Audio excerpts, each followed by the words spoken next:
All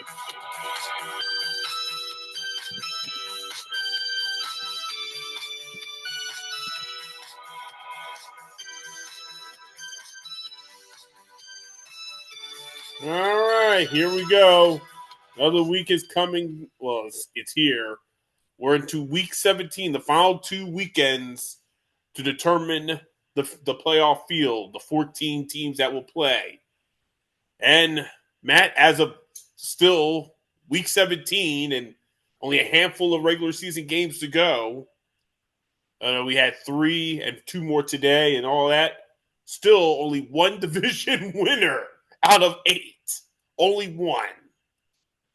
So I don't know what the hell's going on, but I can guarantee you this in the bold prediction that we once had, that didn't of the 60 things I tried to put together, it didn't work this year. There will be guaranteed a division winner before tonight is over. Yeah. Well, hey, man, it's week 17, which means a couple different things. I mean, like you said, the Eagles are the only division winner at this point. But beyond that, I mean, the Eagles are the division winner. They're not going to get the number 1 seed. So at this point, I don't even give a shit what happens this week in the games themselves. This is week 17, bro. This is fantasy football championship week, man. I got 2 teams going, so that's my focus right now. I gotta, I mean, I gotta at least come away with 1 champion, preferably 2. But I'll be pissed if I go 0-2 this week. Yeah. Like I said. So let's get to it. One game we're going to have to do here in a moment you're not going to like, but it has purpose. But let's get to the games that don't have purpose and we don't care about. These are the following that we will not look over. Arizona at Cincinnati. Yeah, no point in that shit. Saints at Tennessee. Yeah, that's trash. Then we have unanimous picks. Those are the 2 that we definitely won't go over. And then we have unanimous picks. Tampa Bay over Miami. I wouldn't put that as a unanimous. I think Miami might actually win that game, but either way, it really You doesn't want to matter. pick that game? You want to predict that No, game? no need to predict it, man. It's not. It's. I don't think neither of these teams are making the playoffs, so it's nothing. New England playing the Jets. Yeah, now that's unanimous. Yeah. Pittsburgh at Cleveland. That is unanimous, and that's my lock of the week also because Pittsburgh is giving up 3, and I know you. I know you're. You always talk about the Browns have a tough defense, and yeah, they have a tough D. But I mean, Aaron Rodgers, I think will be able to put up some points. He's not what he was 10 years ago, but he's been solid overall this year. Let's face it, Shadur Sanders is garbage. These guys, he can throw for 100 yards a week, and some people online will pick out like a one highlight pass, and make it seem like this guy's a great quarterback or something, but he's trash. So, Steelers are going to win this one, and they're going to cover that 3. So that's my lock of the week. Only reason I'm saying anything about this game. All right. Even though we skipped one, that was not on purpose. This is a matchup that has major implications to the 2026 NFL draft. Because the loser of that game, the loser, not the winner, might be on pace to control the draft come late April. Giants and the Raiders. I know it's not a good matchup. I know you don't want to care about neither of these teams. But look, you're in a fantasy championship. You're also a draft guy. So you're going to know a lot about these 2 teams are going to be in the notion come that Thursday at the end of April. One of these 2 will have the number 1 overall pick. So obviously we've been told to make a prediction of this game, maybe in reverse for the first time ever, or as many years as you and I have been doing this. So go ahead to this sad matchup, but long term very important for who gets the opportunity to get a top flight all around prospect. Go ahead. All right, man. Well, when it comes to fantasy football, I don't live by this 100%. There are outliers, but I said back in the beginning of the year, my tiebreaker, if I'm if I'm like if I'm looking at like a receiver, for example, and I got like two or three receivers, my tiebreaker is who's on like the team with the best supporting staff, coaching staff, etc. Team with quarterback, running back, whatever. I want guys from good offenses, good coaching staffs, a good quarterback, you know, somebody that can actually support a top-notch fantasy player. And the reason I say that is because one thing I specifically said back when we did our fantasy football show. What did I say? I said I remember I said if it comes down to um, Malik Neighbors or Puka Nakua, and I'm on the clock, and those are my top two players, I'm taking Puka every time because he's actually in a good system with a good quarterback. And I know Malik Neighbors got injured, but he wasn't even playing all that great anyway. He wasn't putting up big numbers before he got hurt. So, that's just how I do it. So, that being said, I have zero stock in any Giants or Raiders players this week. Now, I would have drafted Brock Bowers if the price was right, but he was obviously like a first round pick. And I'm not drafting a tight end first round. And I was expecting him to kind of not fall off, but, have a kind of come back down to earth a little bit after last year. And he's been banged up, but they shut him down already for the season. The Raiders have shut down Max Crosby. And I saw a tweet. I don't know if they told me they want to shut him down, and he's all pissed off that they're shutting him down for the season. So I don't know how that's going to turn out. So bottom line, the way I see it, Jackson Dart's playing. I think he's a little bit overrated, but he's been playing well overall. And going up against the team that's just tanking it at this point in the Raiders, the Giants are going to win the game. Raiders are just trying to get that first overall pick. So Giants pull it out. I'll say 23 to 16. Yeah, I knew that when I saw this matchup. I know you're going to hate doing this, but we had to for that specific reason. Nothing else, because the season, these are two garbage teams. But when you look at it, I mean, obviously you did the best you could without being pissed off about it. So I'll give you your flowers there. But in all seriousness, I mean, when you look at these two, I don't know. I mean, Max Crosby, remember when the Eagles played the Raiders a few weeks ago, obviously Max enjoyed the Philly environment. He had cheesesteak. He liked the fan base. He had nothing but good things to say. And when you're an opponent, normally you have nothing nice to say about Philadelphia, even if, let alone a division rival, anybody. But Max actually came on, I think, somebody's podcast or something. He had, apparently, the way the Raiders roll, they have a lot more free time than other teams. So he appeared on somebody's podcast from around here and did a very good job with it. So I'm not saying that I should look into the future, but if you're the Raiders and you think you could get some more picks and a first rounder and a few, maybe even a two third rounders or something to trade him like here or somewhere like that, we can afford it to you. We love Max Crosby. Who wouldn't like Max Crosby, man? I mean, but it's obvious that he's on a bad team, but he's got so much value. It's almost like, if the Raiders are ever going to turn this around, they're going to have to look into their Cowboy 1989 Herschel Walker mindset. I got one all-pro player, and my team stinks. So let me trade all these guys away, get a smart guy in here that will fix it. Hopefully that maybe the Raiders, they're doing something we don't know. But in all seriousness, nobody's smart on that organization, and they would screw it up if they would trade him in the offseason. And the Giants, I mean, I don't even know. They've been a clown show all year.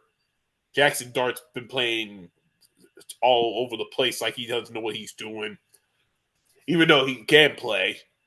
So I'll go with the Giants and final score 33-16. Yeah. Max Crosby was a guy. If you remember, you probably don't, but went back when I think that we were just talking at that point, but that was a guy I was talking up big time that year in the draft. Max Crosby, day 3 steal.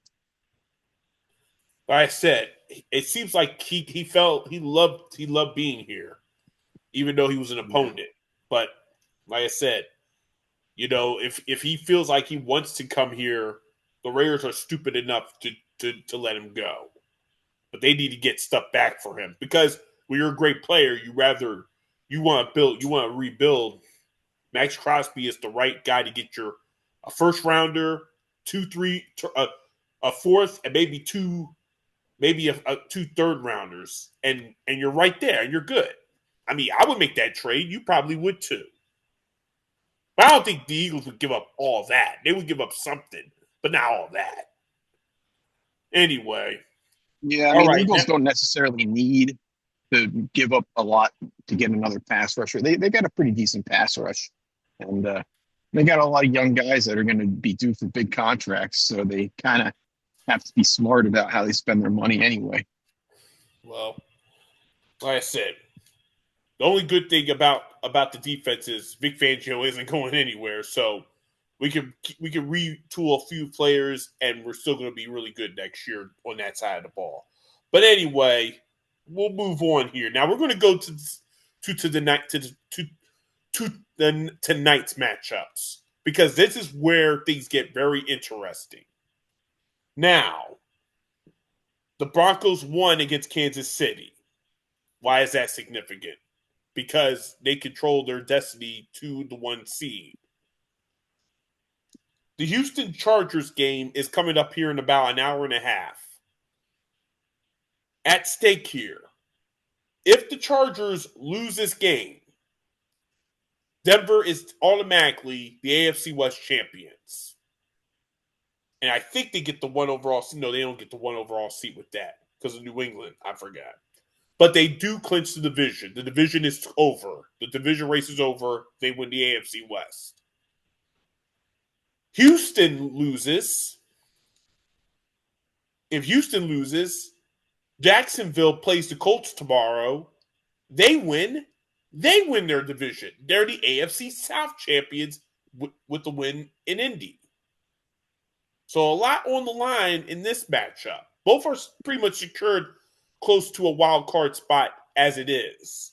But obviously, at least for Houston, there's still an ambition that they can still win their division. For the Chargers, they need to win this game, especially to at least get to play in Denver next Sunday, and that would obviously be for the division title if it survives. This is a rematch of last year's wild card matchup where Houston dominated the Chargers. So a big matchup here. Divisions are both at stake here for somebody else, not these two. Go ahead.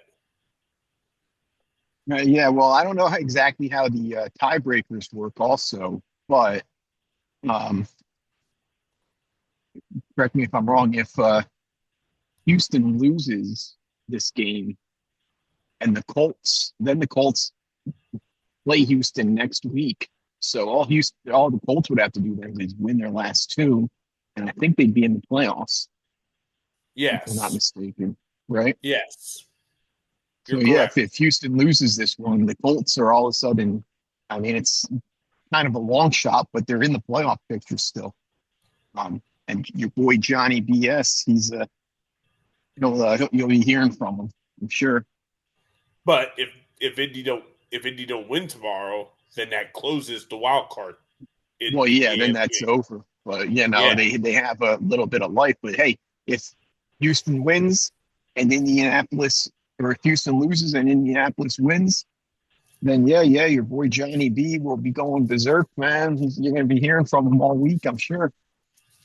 Oh, he'll be watching today's game. He'll be watching Yeah, today's game as a true division hater. yeah, yeah. But hey, in terms of this game, this is a tough one to pick, man. A lot of times I would go with the Chargers in this, and Justin Herbert looked good last week. Overall, he played well.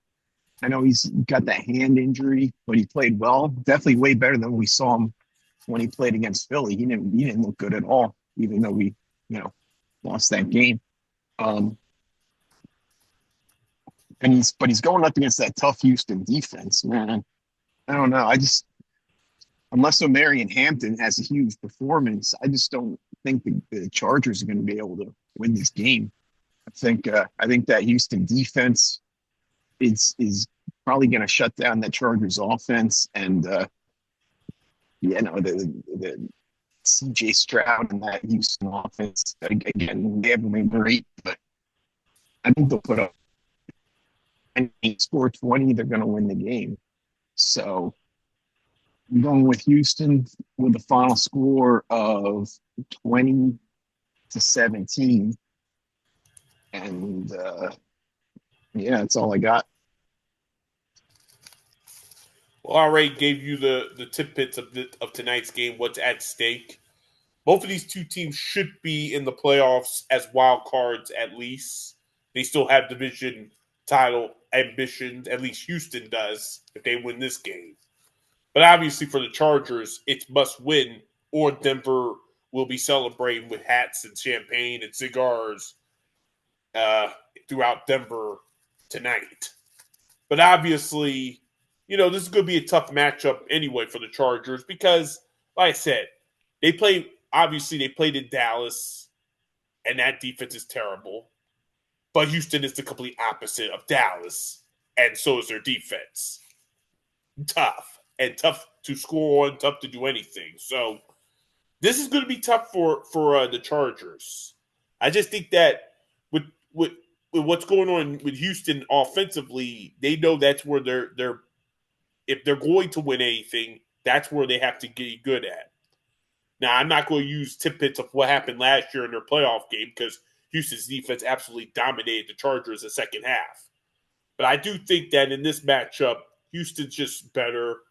CJ Stroud will make some plays, and then a couple others will make plays. And at the end of the day, I'm going to go with Houston. I think this may not even be a close game, even though this game is obviously in Inglewood, so that gives the advantage to the Chargers. I'm going to go with the Texans here. I think that they keep Jacksonville on their feet, their matchups, and we'll see what happens. But give me the Texans here, and the final score 26-17. Okay. Okay. All right, tonight is an even more critical game. The nightcap, Baltimore at Green Bay. So here's what's at stake in this matchup. Both of these two teams that they're basically limping along, and they're going to play both. And both quarterbacks are backups. They're playing their backups tonight. No Jordan Love, and very much no Lamar Jackson. Lamar Jackson is a game time decision, but Jordan Love has been ruled out of this game, so Malik Willis will start, and that's not too bad because I think he's playing better quarterback than Love has lately. So at stake in this matchup, if Green Bay wins, Baltimore is officially eliminated. They're officially eliminated, and Pittsburgh is the AFC North champs right away. So Baltimore knows that they put themselves behind the eight ball there. If Baltimore finds a way to win, they stay alive. They stay alive for at least another 24 hours till Pittsburgh beats Cleveland. And Green Bay is strictly a wild card team because your boys Caleb Williams and the Bears will automatically be NFC North champs. That is a done deal. That is a done deal. So Green Bay would probably be the 7th seed since they only have 9 wins. They would be the 7th seed, and they should be getting used to it. This Jordan Love Green Bay era, they've been 7th seed each of the last 3 years. It looks like so almost becoming a tradition. But so it looks like Tyler uh, Tyler Huntley, as we call Snoop, as they call Snoop. Snoop Huntley's going to get the start for the Ravens, and Malik Willis is going to get the start for Green Bay. And I don't know how big a fan you are of Malik, but since he's become a Packer, he looks like a guy that, at least for a couple of games, looks like he can play with anybody. But we'll see what happens here. So a critical matchup in the nightcap. 2 backup quarterbacks. One trying to at least keep the division alive, threatening, and the other just trying to keep their season alive. Because if they slip here, like Detroit on Thursday, the door and the window and the door shuts on the way out worse than a lump of coal in your stocking. So go ahead. All right. Well, hey man, this one's an interesting game for me.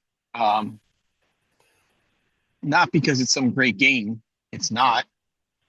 But for fantasy perspective, it's interesting. And like you said, the Green Bay is probably going to be the 7th seed. They've been a disappointment this year. Yeah, they've been a 7th seed how many years in a row? 3 now, right? Yep. Yeah.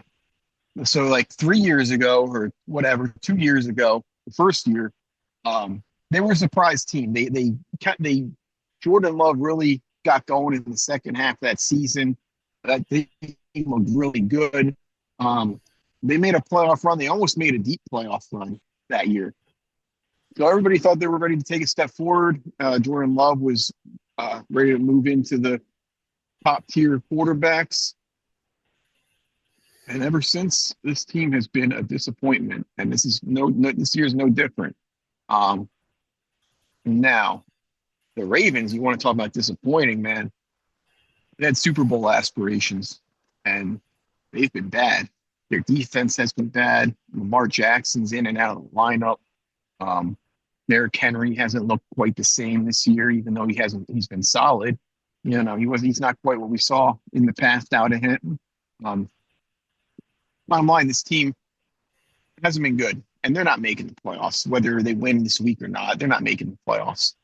But for me personally, I got one thing with this game, man. As of right now, I don't have any players starting on either of my fantasy teams. But on my one fantasy team, I'm trying to make a decision here. My number one, it's a 2 quarterback, super flex, so you can start 2 quarterbacks. I got Jalen Hurts as my quarterback 1. At quarterback 2, it was Penix. He got injured, but I had Kirk Cousins. So my quarterback 2 is Kirk Cousins.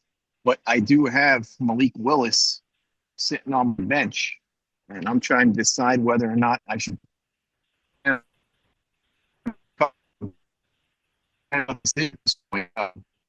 But this week too, Malik Willis did in the game. He's got a shoulder injury. So,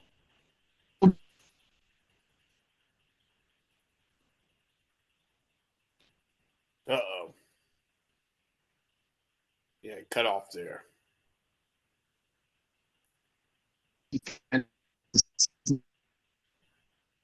with the Packers here,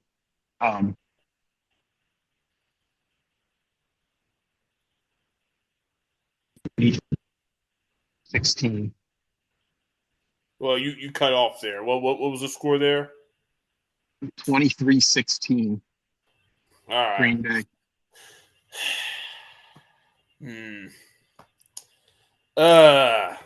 This is a really rough one. Goodness gracious. Like I said, the Ravens, man, it's been a disappointing year.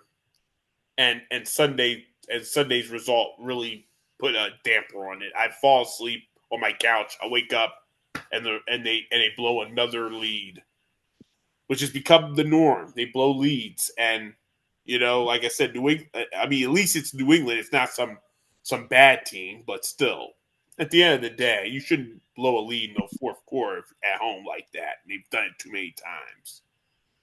So now Lamar, like I said, you're right. The defense has been terrible. Their pass defense is awful this year. You're right about the defense. That pass defense is garbage.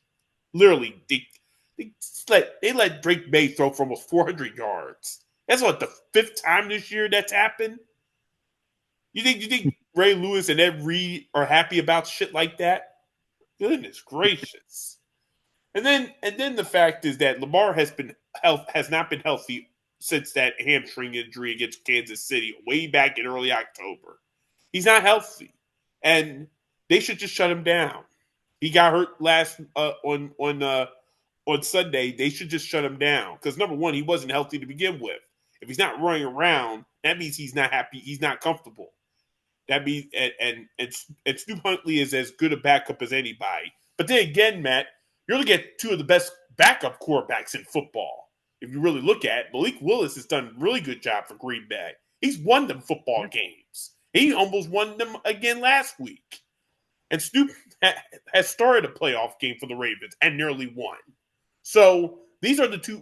If you're thinking about backup quarterbacks in football, these are probably one of the two best. No, just in regard to Jacoby Brissett and a few others, but these are probably, if you're looking at your top five backups, these are on your list. I would put them on your list and mine as well. So, but at the end of the day, I mean, Green Bay has been probably the more disappointing. They had Super Bowl expectations as well, as you know. They were my pick for the Super Bowl. Yeah, and I had Jordan Love as my MVP, and then they acquired Micah Parsons a week before the regular season began, and he played great until he got hurt, and now he's done. And this team doesn't look good. They blew a game. They've blown a few games this year, and they haven't played great at home either.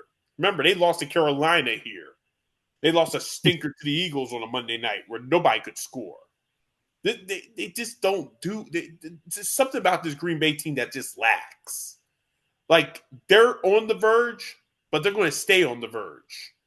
And that's not good. So, at the end of the day, even though I want to give up on the Ravens, I can't give up on them. I feel like this is one of those games they'll show up and they'll find a way.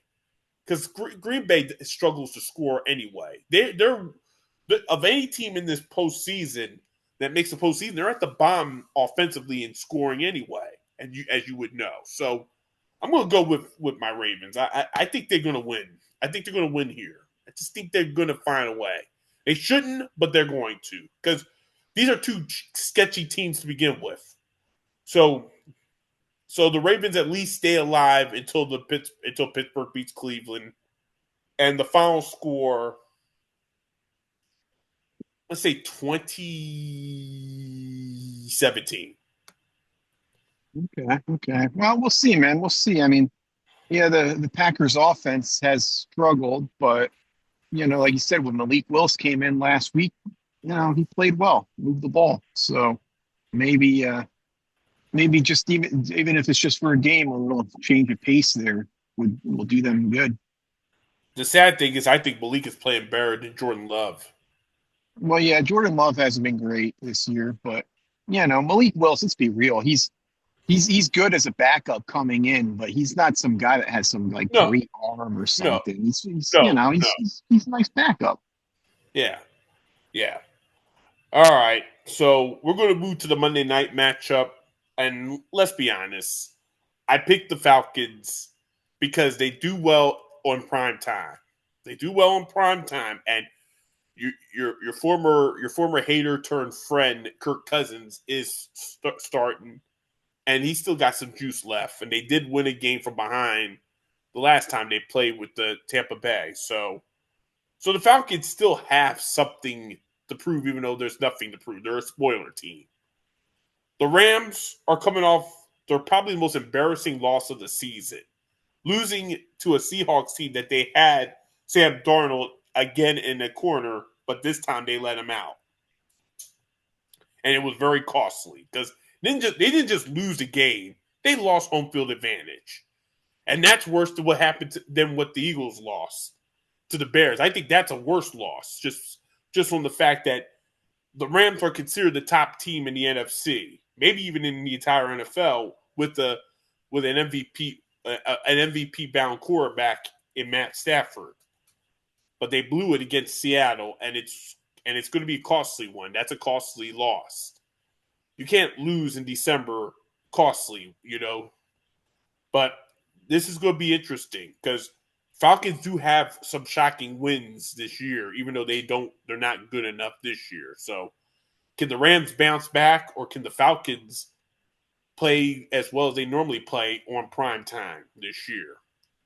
With your boy Cousins. Go ahead. All right, man. Well, yeah, like I said, I'm trying to decide right now between starting Kirk Cousins or Malik Willis as my QB2.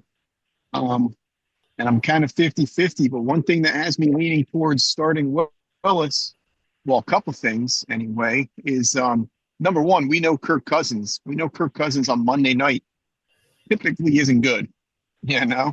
That's one of the reasons why he's been given the loser moniker by me over the years.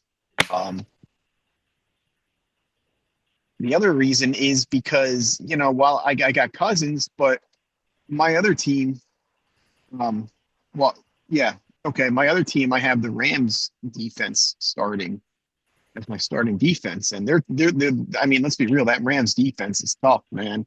And like you said, coming off that game that they against Seattle, what happened there, man?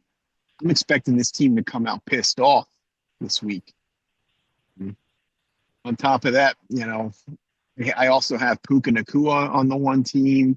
One of the teams I'm playing has Kyron Williams. So this is actually a big game for me. This game could determine both my fantasy championships.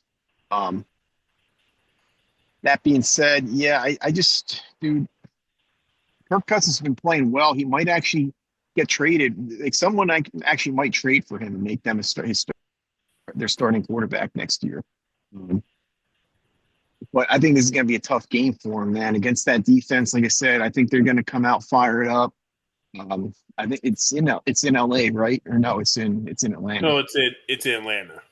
Yeah, it's in Atlanta. So, I mean, not that like home field advantage in LA is really a big thing anyway, but still. Beyond that, yeah, it's Monday night, dude. You never pick Kirk Cousins on Monday night. Let's be honest.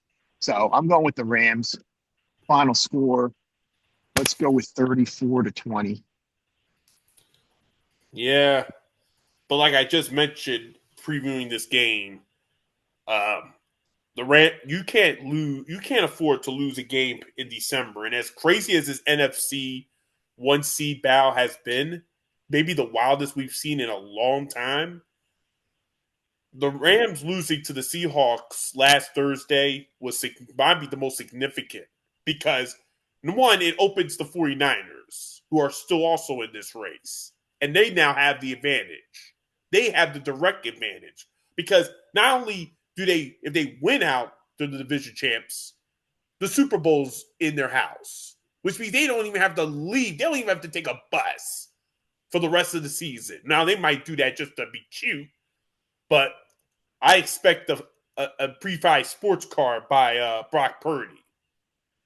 But at the end of the day, in all seriousness, the Rams are a really good team. I don't think this loss should reflect the rest of their games. But let's be honest. We've seen a lot of teams lose games, right?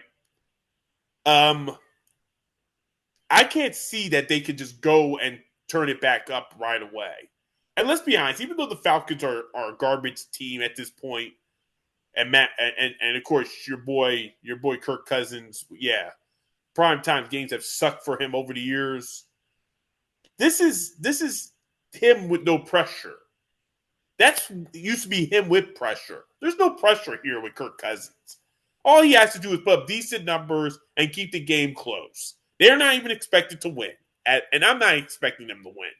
But I picked the 8 points for it to be that the Rams will be desperate. They're going to be a very desperate team. And when you play desperate, and we've seen that with the Eagles and other teams this season, they overplay themselves and they look like even worse than they came off of. So I expect the Rams to play pissed off, nervous, and scared at the same time, and that's a recipe for a possible upset. Not saying that they will lose this game because I hope not. Like I said, Matthew Stafford trying to win his first league MVP and would be the oldest in 23 years to win it at age 38. Rich Gannon in 2002 won it at age 37. But at the end of the day, you know, I expect the Falcons to show up and the ball and the lead for a while.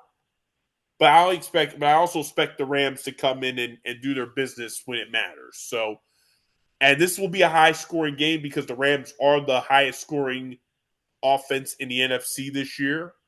So I expected the Falcons to put points up too. So I'm going with the Rams to win and the Falcons to cover. And the final score 34-30. Okay. Okay. And watch out for Bijan Robinson, and Darrell Mooney. They are going to ball. I expect both of them to ball. So, Well, I don't know about Mooney, but yeah, I mean, I got Mooney on my bench in my dynasty league. I'm not starting him. My team's way too good for starting him, but you know, I'm not expecting a whole lot out of him. But yeah, Bijan should be good. Kyle Pitts has been off the oh my charts God, lately. that's a shocker of all shocks. What a bust! What an overrated bust he has been when you look back on his Well, his hype. he's been a bust, but hey, man, the last few games, with Kirk Cousins and with Drake London out, he's been tearing up. Go look at the numbers, man. Uh, He's well, he's a put him- prototypical receiver tight end. Yeah, yeah, Like he doesn't have the build of a tight end, but he has the size of a tight end, but he's skinny as a receiver. yeah. So whatever. But let's be honest. I mean, this NFC 1C battle has been wild. They might write a book about it. But anyway, let's move on. Like I said, we're going to go to an interesting matchup here in the South because Seattle now holds the 1 seed, at least for now. Now they have to play Carolina, and for Carolina, they're in the driver's seat to win the NFC South. They now hold the card. I do expect Tampa Bay to win in Miami, and I don't expect Carolina to win this game. So that matchup in Tampa next weekend will tell an interesting story. But this could potentially, Matt, be a wild card matchup in 2 weeks because the loser of the NFC West championship and 1 seed will play the NFC South loser. It's pretty much the NFC South winner. And it's very, very, very much looking like if you put all the pieces to the puzzle, this is a matchup you're going to see again in 2 more weeks. So, like I said, in a potential wild card preview, Carolina and Seattle. Like I said, Carolina can afford to lose this game, but will they? And obviously for Seattle, they just want to keep it moving because they know next weekend they have a really, really tough matchup to try to win the regular season NFC title. So go ahead. Yeah, man. Yeah. For my fantasy teams, this game means nothing. I got those 2 teams. I don't have any Seahawks or Panthers players. I don't even think on the bench, let alone starting. So this game means absolutely nothing to me. But let's be real. I mean, the Carolina, dude, give them credit. They've overachieved this year. We had them dead in the water after after week 1, but after the first month or so of the season, this team looked like the worst team in the league. And Bryce Young was absolutely horrible again. And he has been great, but bottom line, Dave Canales has turned this team around and has them on the verge of winning a division, which is ridiculous. I mean, this guy's coach of the year. If he's not, I mean, you can say, I don't know, Mike Vrabel, I guess. would be in the conversation. Sean Payton, like a team with with Yeah, a top flight record. but they're talented. At least the Broncos are talented. That you could say, Right, and well, Ben you know what? Johnson and Ben Johnson. Yeah, yeah, to a degree. I mean, Carolina, dude, this is a garbage team. This is a uh, bottom 10 team in the league, and they might be there. There's a good chance they're going to win this division. That's not something that you can just say, oh well, hey, if they had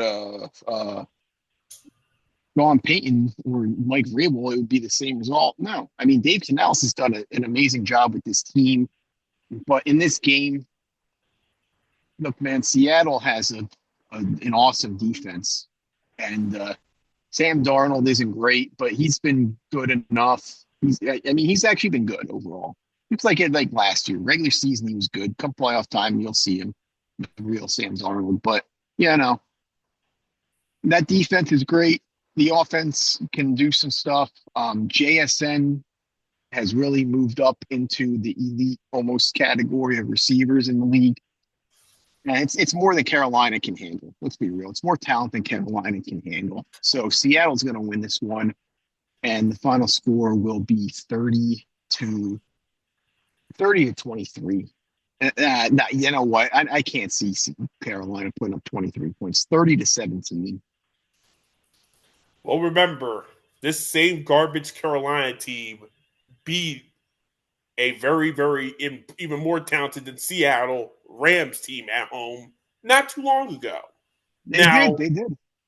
I mean, it's hard to compare Seattle and the Rams rosters and say which one is even better than the other, because if you say the Rams are better than Seattle, Carolina just beat a better team.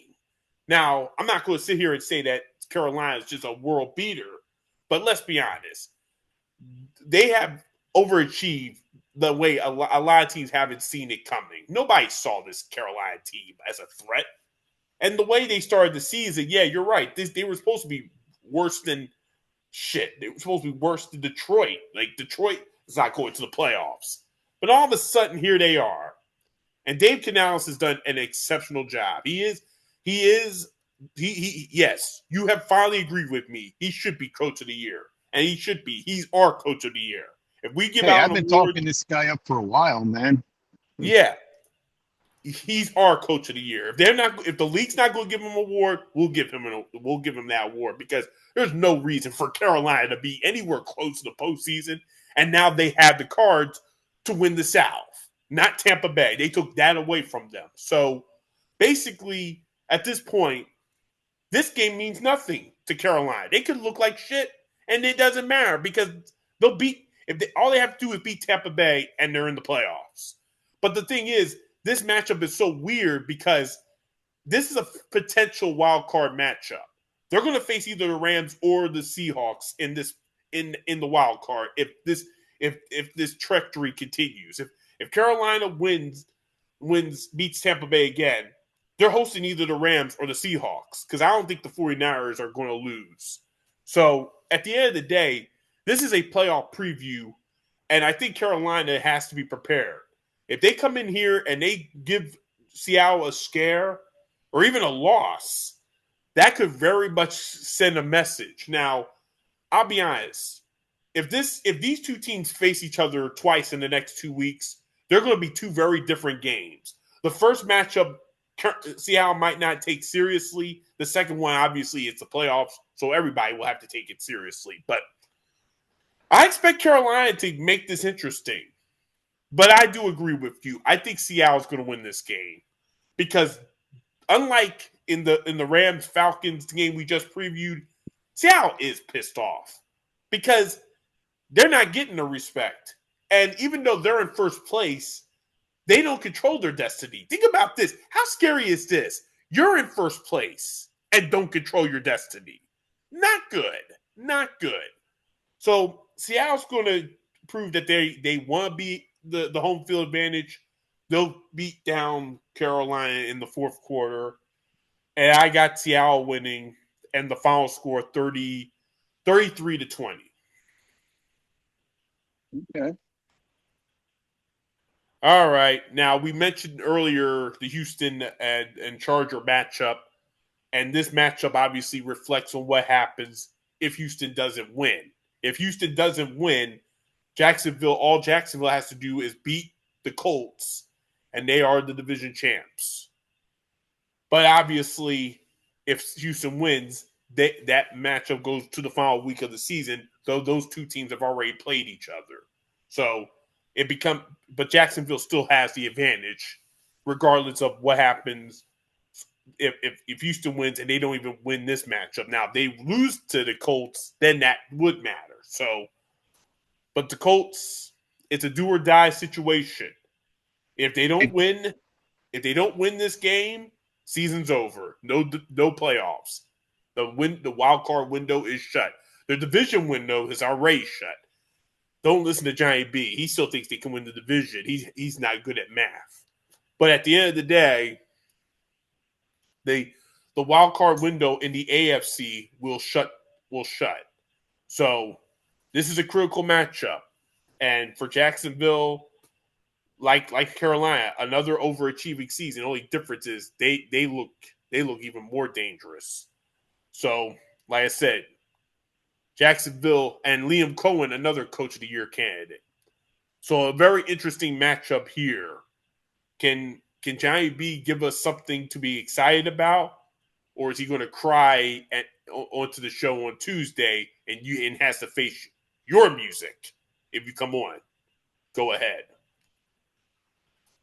All right, man. Well, when it comes to Jacksonville, they've been pretty good. And when you look at the team, the way this team was built, it was like, man, um, Brian Thomas, Travis Hunter,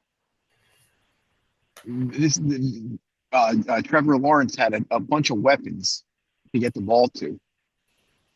But Travis Hunter's done. He's out for the year. Brian Thomas has been horrible all year. He can't catch a cold, you know? Um, um, when you look at the rest of the team, Parker Washington, this is a guy who I've always liked. I still have him on my dynasty team, and he actually won a couple games for me. He's been good. They traded for your boy Jacoby Myers, but overall, yeah, Travis Etienne, who by the way I do have starting on my dynasty team that's playing for the championship. He's my RB4, believe it or not, but he's the top 10 running back this year. He's been awesome. Everyone had him dead in the water too. They thought, Bashal Tootin was going to take over this job. Bashal Tootin was going to be this year's Bucky Irving. That was the whole fantasy narrative coming into the year. Well, you know what? Travis Etienne's no joke in his own right. He was a first round pick for a reason. You know, this guy can play. And yeah, he got injured last year. Back this year, he showed he can play. He's a free agent next year. We'll see if he's personally. Well, this could be a couple players I'm looking at, but personally, I think a nice fit for Travis Etienne would be the Chiefs. I know people have tried to say, they're going to sign Breece Hall. They don't have the cap room to go out and sign Breece Hall. But Travis Etienne could be a nice pickup for them. I also think, by the way, we've already talked about the Ravens, but my perfect fit would be Isaiah Likely, who I also have on my dynasty team, going to the Chiefs to replace Travis Kelce.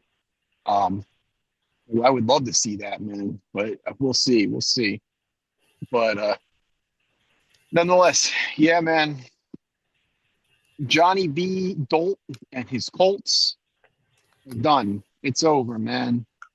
Let's be real. They're not winning this game. Phillip Rivers, give the guy credit. He's a fat old man, and he just comes out off his couch and he actually plays well in the NFL. There's something to it.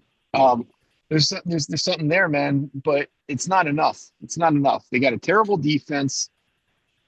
Jonathan Taylor, yeah, he's had a great year, but that's not enough, man. That defense is horrible. Phillip Rivers is 100 years old. They're going up against Jacksonville, who has been playing awesome. Trevor Lawrence. I haven't been a big Liam Cohen fan. I'm open about that. But he's gotten the most out of Trevor Lawrence we've seen anybody. And really, the second half of the year, Trevor Lawrence has played like really well. Like he actually has looked like a franchise quarterback. Um, it's a Jacksonville's going to win this game easy. Let's be real; it's going to be an easy win for them. So, um, I do think Philip Rivers, in terms of fantasy perspective, maybe he'll put up a couple points. Maybe he'll throw 2 touchdowns and not turn the ball over. But that's it. That's the most you're going to get from them.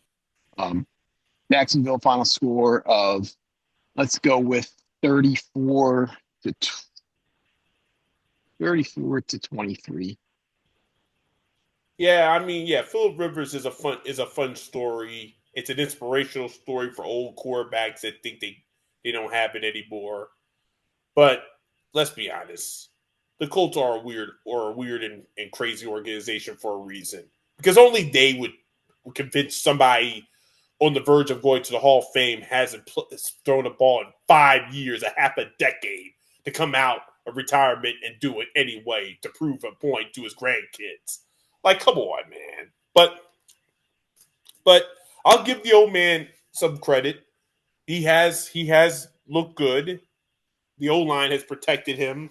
He took a few hits on Monday night, but you're absolutely right. The defense got torched by the 49ers and Christian McCaffrey and those guys. Now on the same level. And of course Jacksonville's playing as good as anybody right now. They just beat Denver of all teams. Denver, who can't, nobody can beat anybody. Nobody can beat. It seems like they just went up there and beat them.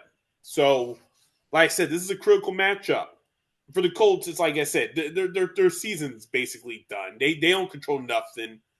Like I said, the NFC wild card slots are filled, even though it to be determined who goes into which spots. But nobody outside that window outside is closed. And when the Colts get eliminated tomorrow, that window will close too. Because the Ravens can only win the division. They can't get a wild card spot. So at the end of the day, if you're Indianapolis, you have to play off your rocker. You got to make Rivers go back to like 2009 or 10 version where he throwing the loot around and having 30, 40 touchdowns a season. That's the only way you're going to have a chance. He has like 4 or 5 touchdown passes or whatever. And he might be capable of doing that, but he's old now. And the sad thing is Jonathan Taylor. Here he is going to be Saquon, basically on his way of being Saquon. Then they hit the wall, and so has he. And he's not the same back he was a month or two ago. So, like I said, this Colts season, it's a shame. Some people like blame John Smith for casting a spell on them, especially Johnny B long term, if he actually knows what's to it. But at the end of the day, you gotta go. It's over. Like I said, Jacksonville is a scary team that could go, that at least could get to the AFC Championship game. I think they could get to the AFC title game here. So give me the Jags. Give me Jacksonville. And Matt, I think this is going to be a beatdown. Because I've also heard rumors that Riley Leonard might play over Philip Rivers, but they might save him for the final week because they won't play Philip Rivers once they're eliminated. So Jacksonville wins, and the final score 43-19.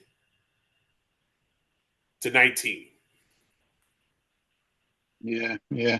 Well, hey, you know what? You just reminded me about that too. When you mentioned Christian McCaffrey and the Niners last week. I do have to issue a thank you to Johnny B.S. Dolt and his Colts for being so fucking horrible. Because both my fantasy teams went into Monday night. I had okay, one team had a decent shot. I was down 15 points, and I had McCaffrey. The other guy had nothing, and I looked it up in that league. It was McCaffrey scored less than 15 points one time all season. So I was like, okay, you know what? There's a chance that he doesn't. But I mean, I'm pretty high, so I should. I'm 31. It was like I needed a huge game from McCaffrey, and I got every little. Actually, it was 32. I was down. I think I don't even know. Something 31, 32. I needed a huge game out of McCaffrey, and that was the only way I'd win that game. I ended up winning that game by 2 points, and it was like at the very end, McCaffrey got a couple more points, got put me over the top. Otherwise, that team would be playing for third place right now. So I do have to say thank you to the Dolt, Johnny B, and the Colts for being so horrible. So thank you guys. I'll tell him that. Yeah, make Anyway, sure make sure I have make sure you also tell him that his official name is Johnny B.S. Dolt now instead of Johnny B. Colt. yeah, yeah. uh, all right, so now we get to the serious two matchups. We got two more to go. Obviously, for Chicago, they could be celebrating the division title later on tonight if Green Bay loses, but they have still bigger ambitions potentially. The number 2 seed right now, they hold it. The Eagles are interested in getting it, but Chicago has to lose out the last 2 weeks. They have to lose here, and then they have to lose in Detroit next Sunday. For the 49ers, it's obvious that they control their destiny. Win out, and they may not have to leave home forever, basically, because the Super Bowl is there, and they're going to be eating well and don't have to worry about the plane tickets or anything like that. Yeah, San Francisco's in good shape if that's the case, but they have to win out. One loss, and it's in either the Rams or the Seahawks' hand. But obviously, they control their destiny. And Chicago, this is a critical matchup for them.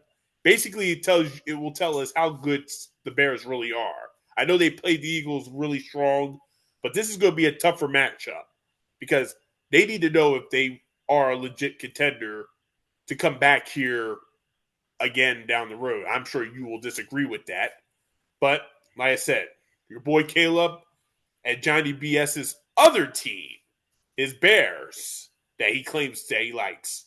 Oh, fuck that. Fuck him, man. If he comes on and says he's a Bears fan, I will start yelling at him. Oh yeah, well, you should see our chat. Like I said, be on the chat because he's No, been no, bragging about no. the Eagles losing to the Bears all year. He's been bragging about it every week. He brings it up every Yeah. fucking week. All Yeah, right. you know what? Keep me off that chat. This guy hiding his mom's basement even more than he already is. All right, well, get to this matchup here Sunday night, tomorrow night. Well, this is a big one for me, man. I already said Christian McCaffrey. I got him on both my fantasy teams that are going for the championship. I also have Jake Tongus on both teams because I've been streaming tight ends all year. Um, George Kittle got banged up last week and didn't return. He's got it's the injury designation is a little bit weird. It's mid to low ankle sprain, and he's questionable. That's Kyle Shanahan playing with the injury report again, which that's nothing new for the guy. So it's hard to tell what to do at tight end, man. But if you have the ability to hold out and see what happens, and you're still playing, and you have Tongus on your team, hold out as long as you can. See, maybe if Kittle's out, Jake Tongus is a great start at tight end this week. Now that being said, I don't know what's going to happen there, but I'm just going to look at the team as if, um, in general, as if let's just say Kittle doesn't play. Look at it that way. It doesn't matter.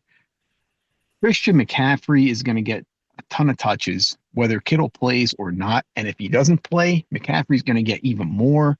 Um, this whole game goes through McCaffrey, man. And the Bears don't have what it takes to keep up with him. Let's be real; they're not that good. Um, they're frauds. They've barely. Okay, you want to say they played the Eagles? I mean, let's be real. The Eagles aren't good this year. So okay, they beat the Eagles. Otherwise, they haven't shown me anything that they're some great team. The Niners are going to win this game. You know what? I'm going to do this. I don't give two locks of the week. But my real lock of the week was a unanimous choice. So I'll give you a second one. It's this game here. I'm taking the Niners. They're -3 against the Bears. The Bears are trash. Caleb Johnson is trash. Or yeah, Caleb Williams is trash. Um, let's be real.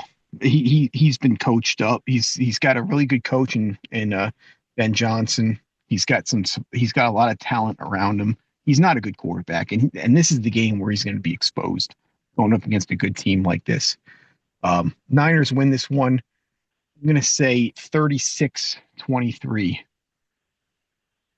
Well, this is also my game of the week. I mean, there's not many real options. So, Yeah. Hey, I'm going to mute you for just like a minute here. So just keep going. If I'm on mute, then just keep going. All right. all right. Well, obviously, like I said, we talked about the Bears, not mentioning Johnny B and his crazy obsession with them all as well. All of a sudden, trashing because they beat us. He is a true front runner, even more than I am with my Ravens. I proved that I proven because I've been to went to a Ravens game, wore the hat. People know about it. No bullshit. But when you look at the Colt, at the Bears, it's obvious that they've had a great year. Ben Johnson has worked for Caleb Williams in many ways, in a lot of ways. One, he fixed the O line, and it's benefited. 45 less sacks than this time last year. They're scoring a lot more. Right now, almost 100 points more than last year that the Bears scored. Defensively, they are better. Now, the most takeaways in the NFC. So, yeah, the Ben Johnson effect has obviously helped the Bears in many ways. I mean, and yeah, Caleb Williams still sucks as a thrower. But this is the kind of offense where he only has to make one good play instead of several. He doesn't have to pass his way in the games and stuff. He just has to not make a stupid mistake and throw that critical play. And he's done that many times, has won the Bears many games, including last week. So, Bears, they're not the run in the mill dominant team or anything. But hey, 11-4 this year, on their way to a 12-5 season.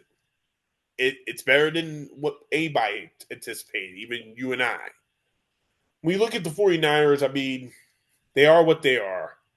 They're a great coach. They're like the Bears, well coached. McCaffrey has stayed healthy this whole season, which is something they needed because if he's not healthy, this team is nowhere near as good as they are. And this year has just been good for them. Yeah, George Kittle getting hurt last week was tough. He'll try to play, but it doesn't look like it. Really, it comes down to the fact that this is a strategy game. This could also be the NFC Championship game. Hate to tell you this, Matt. These two teams could see each other again. But if this could be the NFC title game, let's look at it like this. Strategy matters. This is a strategy game. Who can outcoach the other? Because it's not going to be Caleb Williams versus or the other side. It's going to be Kyle Shanahan versus Ben Johnson. Let's see how much of an elite coach Ben Johnson really thinks he is. Because we've known Kyle Shanahan for years to be at that level, even though we know what the end game is for normally. But he's been an elite coach. Ben Johnson, first year as a head coach, let's see what you got. Shoot your shot, as they say. Shoot your shot. So at the end of the day, it's going to be a battle, but I do agree with you. I just think that with the 49ers being at home and probably not even leaving, this is going to be tough for the Bears. So I'm going to go with the 49ers here. I'm going to take them, and they're one step closer to home field advantage. So 49ers win, even though Chicago is going to be the division, the North champs. Pretty much you and I can have to agree on that because it is happening. But give me the 49ers and the final score. I want to say say 38-28. Was that 38-28? You said. I know I might be. Bears do play good defense, but I just think that if the Bears could get run over, this is one of those. 49ers are a good running team, and they do play the whatever you call it, the thing really good with the hand fakes and all that, the screen plays and stuff. So they're going to run a lot. So so I'm going to go with the 49ers here, 38-28. Okay. Eh, I might I be hope you're maybe right. I might be overboard on the score, but why not? No, All I right, hope you're right because I need McCaffrey to go off, bro. yeah, I think he will. All right, so we get to this matchup, and I thought about it for a few days. You know what? The Eagles are going to play this game. Why not? It's a big matchup. When it was circled back in August, and obviously back in May when the schedule came out. This was a matchup everybody was looking forward to, according to Fox. Fox has a doubleheader on Sunday, and not only did they have the doubleheader, it's their only game in the late window for them. So everybody in the country gets to see this matchup. The Eagles. Looks like they turned this around, Matt. Looks like they're putting all their eggs in a basket for a potential run again. Now, can we trust that? Probably not.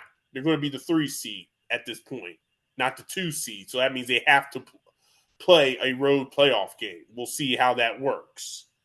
If they can even survive the wild card game. For the Bills, I mean, at this point, they're not going to win the division.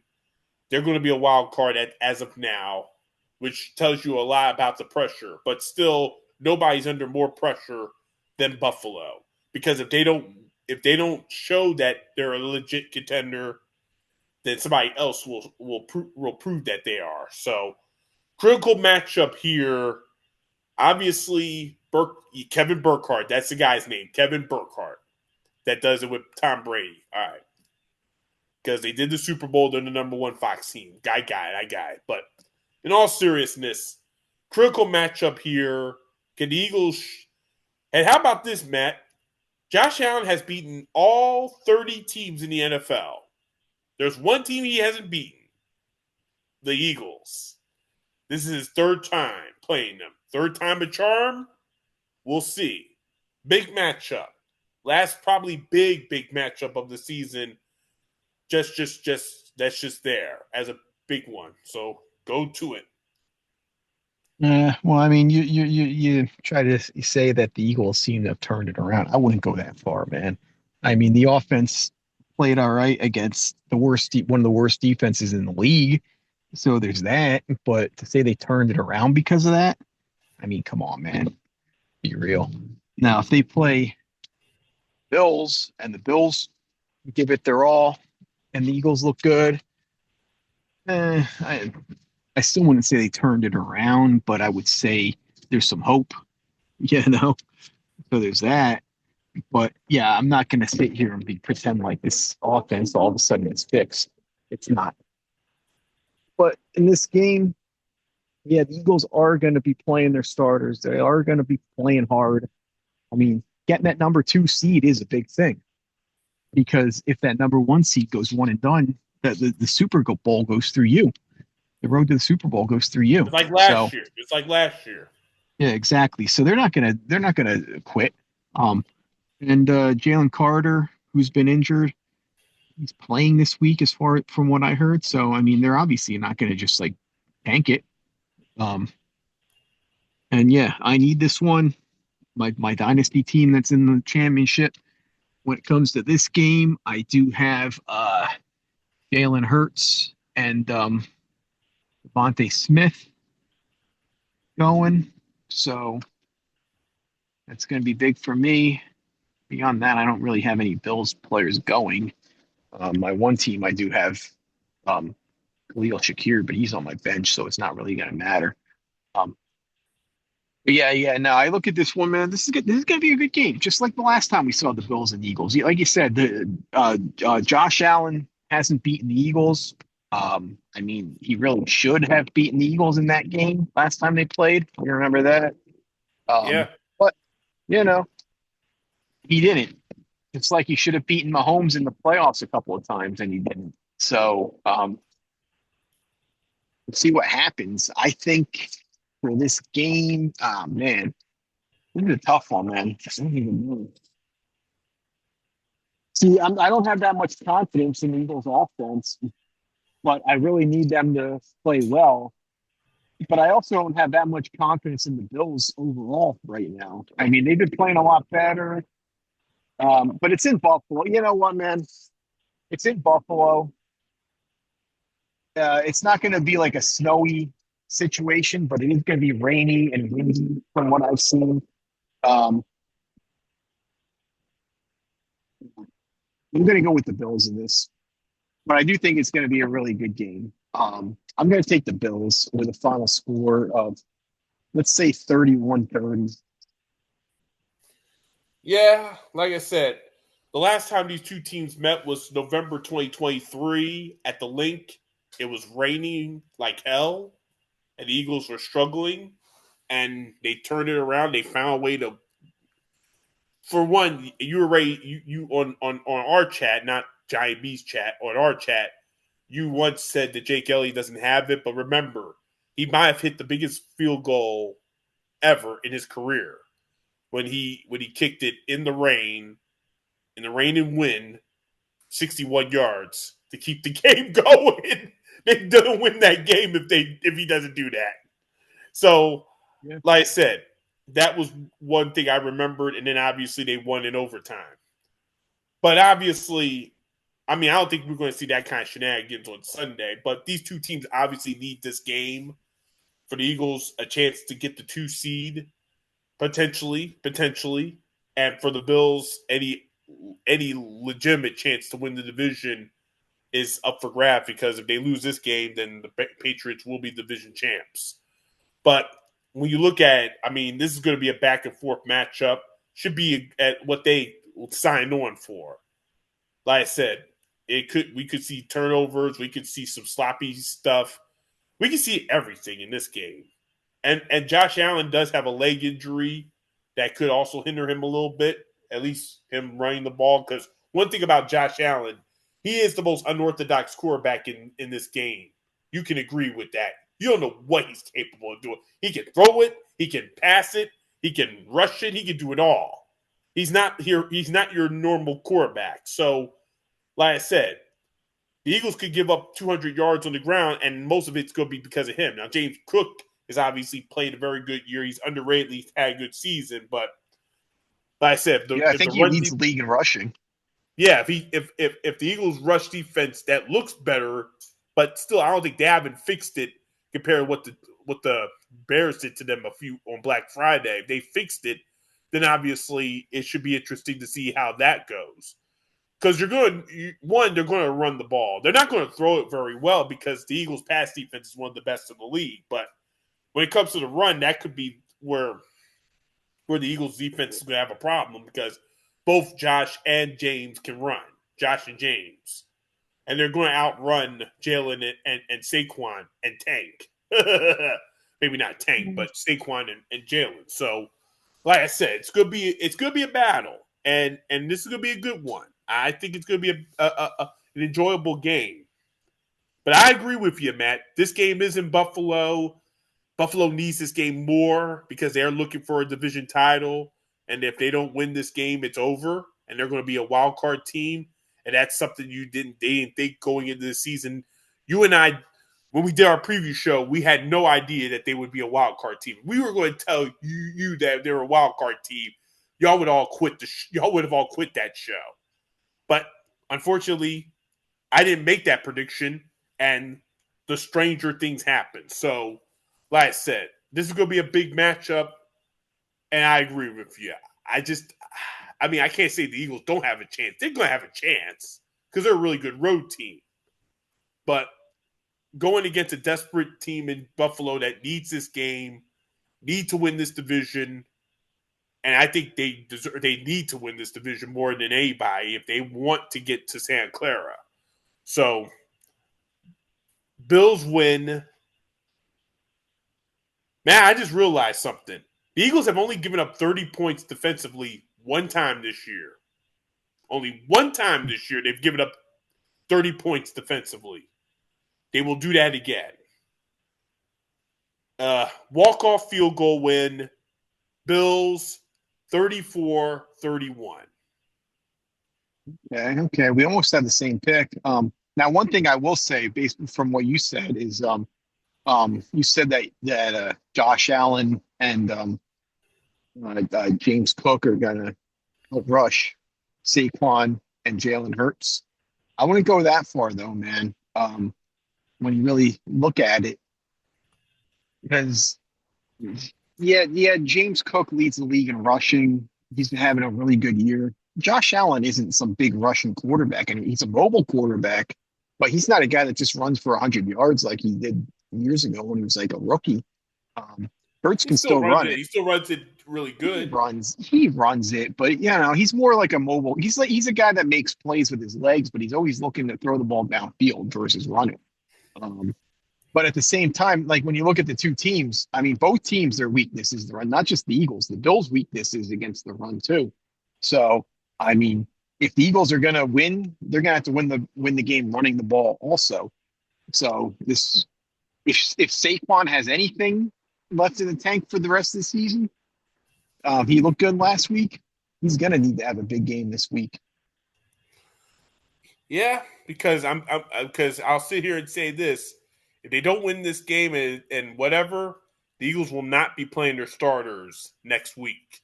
There's no reason. No. There's no reason. They're probably not playing the starters next week anyway. I mean, I guess if they're playing for the number 2 seed, they might. But even But even with the division championship, like winning this division last week puts the anchor off of us where we have to be under pressure. We're not under pressure anymore of that nature. But we're still under a pressure because you want to go far in the playoffs. And as a 3 seed, the thing you're right now required is to hopefully win your wild card game, and then you lose to whoever you have to play on the road the next week. And as of now, that would be Chicago. You're playing either the Rams or the Seahawks, and then you would go to Chicago the next week. So it could get interesting. But at the end of the day, I still trust this defense. And if this defense plays well tomorrow, more than the offense, because, yeah, you want to have a good offense, but the defense got to play well. Defense plays well, you're in every game. And that's important, and that's very important. And that shouldn't be a problem come postseason. It's just, will Jalen not make stupid mistakes, or will Saquon be able to run it? Because like you said, Saquon not getting as many touches this year, I think it's working because he's starting to play better now. He's not playing like he was a few weeks ago where he just can't get a carry, can't do anything. Stick to the run. They're starting to do that, and it's starting to pay off. If they keep that going, they can be dangerous again if they stick to it. Because passing the ball isn't going to be their strength if they're going to win this postseason. They got to keep running. Got to keep pushing that defensive line. And Lane Johnson will be back for the wild card. He doesn't even have to play in this game. He'll be back in 2 weeks. He'll be healthy enough to play in that game. So We'll see what happens. Yeah. I mean, hey, man, you remember back in the preseason, back in our fantasy show, I told you, stay away from Saquon, man. He got way too many touches last year. I told you, I said he wasn't going to be a complete bust, but I told you he'd be like 1,000-yard rusher, maybe 1,100 yards. I was saying, the disappointment compared to what you're expecting out of him. Well, here's the thing. It's tradition. It's regular tradition, as you would say. Because has there ever been a 2,000-yard rusher that backed it up anywhere close to that the next year? Dickerson, Chris Johnson, Terrell Davis. I think if I remember correctly, wasn't Derrick Henry the year he had 2,000, and then he came back next year and he was going crazy for like the first 9 games, and then he got injured. Did Derrick Henry run for 2,000? Yeah.